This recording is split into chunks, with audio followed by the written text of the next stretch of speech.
Surely England fans are feeling their midweek blues. It was looking so good for them at the 15-over mark. They were 96 for 1. Dinesh Karthik joins me on Cricbuzz Comm Box. In the last 20, they've scored 95, but they've lost 4 wickets. Just lost their way. Bizarre last 20 overs. It's been the case in this whole World Cup, actually, if you notice. They just lose wickets in clusters, and that again happened today. 2 set batters just couldn't get that partnership going in a big way. And then one leads to another, and it's become a bit of a habit. And that's the problem when you lose confidence. You just tend to lose wickets in a hurry and a heap. And it's happened yet again to England. Joe Root is going to struggle to explain that shot that he tried to play. What was it? I mean, on the broadcast, they're calling it the nutmeg dismissal. Went through his legs. I think people are used to seeing Joe Root play that shot quite a bit. The reverse scoop that he plays, even this game, he played one and got it off the boundary, literally goes off the keeper's head. And it was a well-executed ball because it pitched middle-end leg, and then as a batter, when it pitches middle-end leg, you have nowhere to go because when you're already set up for the shot, you'll only hit yourself if it hits the bat. So, you tend to just panic a bit because it's coming straight onto your body and it just went through his legs. And it looks ugly, but no doubt about it. But it's not one where they'll be surprised. I mean, no matter what shot you play, the success rate is never going to be 100%. So this is one such dismissal where he's got out trying to get into a position to play one of his most paying shots. 87 or 74, Milan was looking really good for another 100 at the World Cup. And then just threw it away, non-existent single, run out. Yeah, as I said, sometimes confidence is such a tough thing to hold on to.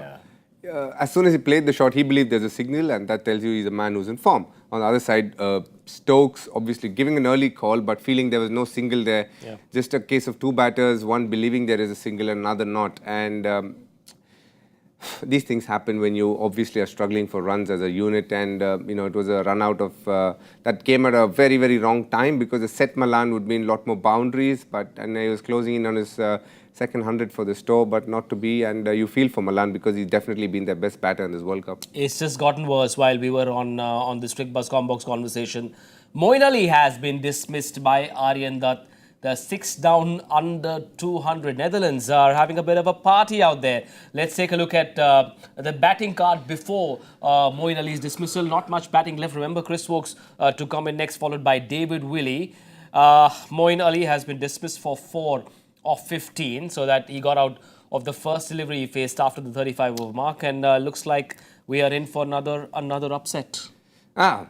Or am I speaking too soon? I would like to think a touch too soon because, see, Vokes can bat and you have Adil Rashid who's been in decent form. Wood has shown some skill with the bat. So it's not a situation where they're not going to get too many runs. They will, especially with Stokes around, they can push it to a good score. But is that the score that they would have liked? Definitely not, because they were looking at 300 plus easy at a stage, and you come in the 15th over comm box and it was well above the 6-run mark. So as a batting team, you would fancy yourself to try and get a lot more than 300. Looks a good pitch so far.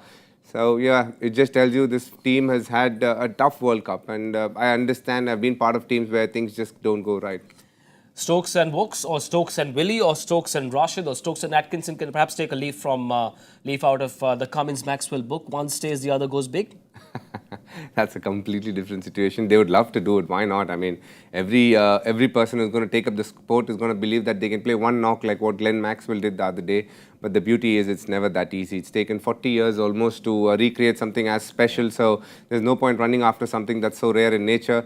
You might as well look to do what you're good at, which is probably just try and safeguard your wicket, play a few singles, rotate strike till the 40-42nd over. And then the last 8 overs, if you can get 80 runs, that will be the ideal scenario. Is that when Stokes says, I'm going to go big?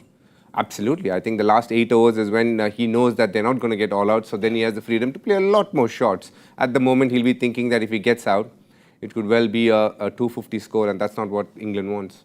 We are yet to see a Stokes special. Maybe it's time for him to deliver that magical innings tonight, because England need a good enough score to register a win that will perhaps contribute to their Champions Trophy qualification. At this stage, they are past the 190 mark, but they are 6 down. So we will need some fireworks from England in that lower order to give them the respectable, defendable score against a very dangerous Netherlands side. That's it for now from DK and I on Cricbuzz Comm Box. Make sure you join us on Cricbuzz Live after this innings. Bye for now.